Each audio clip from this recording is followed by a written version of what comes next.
Guys, Pondicherry வந்தீங்கன்னா கண்டிப்பாக இந்த பிரியாணி ஸ்டோரியை ட்ரை பண்ணுங்கள். ஆல்ரெடி நான் ஒரு வீடியோ போட்டிருப்பேன். அப்போ வந்து நான் 2 வாட்டி வந்து நின்றுருந்தேன். 2 வாட்டியுமே எனக்கு கதை தான் கிடச்சிது, பிரியாணி கிடைக்கல. ஸோ இந்த வாட்டி நான் வந்து விழுப்புரத்துலேருந்து ஒர்க்கை முடிச்சுட்டு பாண்டி வரும்போது கரெக்டாக டைம் வந்து 8:20 ஆயிடுச்சு.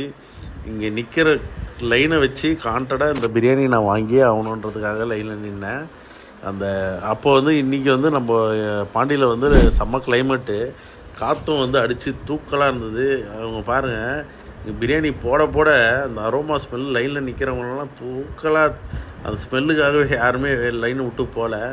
சரி, இன்றைக்கி நம்ம வாங்கியே தீர்வோன்றது. நிறைய பேர் வந்து இந்த மட்டன் தான் ப்ரிஃபர் பண்ணாங்க, 260 மட்டனு. பட் ஆனால் வந்து நைட்டில் வந்து எதுக்கு மட்டன் சாப்பிட்ணுன்றதுனால நான் வந்து 2 சிக்கன் பிரியாணி வாங்கினேன். என் கூட எனக்கும் இன்னொருத்தருக்கும். பட் ஆனால் வந்து ரியலி ஒர்த்து தான். 130க்கு வந்து சிக்கன் பிரியாணி. நான் வந்து இந்த பிரியாணி வந்து 2 மாதமாக நான் வந்து ட்ரை பண்ணிகிட்ருக்கேன். நீங்கள் ஒரு 9:30க்கு மேலே வந்தீங்கன்னா கண்டிப்பாக இந்த பிரியாணி கிடையாது, அதுக்கு நான் கேரண்டியாக சொல்லுவேன்.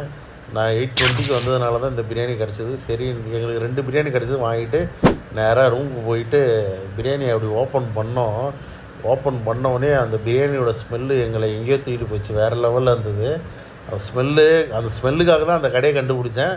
பட் அதே ஸ்மெல்லு தான் இன்றைக்கி வந்து என்னை வந்து அடிக்ட் ஆகிடுச்சு அந்த பிரியாணி. லைன்லலாம் இப்போ கல்யாணத்துலேயே வந்து லைனில் நின்று சாப்பிட்றோம். ஒரு நிம்மதியான ஒரு பிரியாணி. ஆனால் இது 100% ஒர்த்து. பாண்டிச்சேரி போனீங்கன்னா கண்டிப்பாக இந்த பிரியாணி ஸ்டோரியை ட்ரை பண்ணி பாருங்கள்.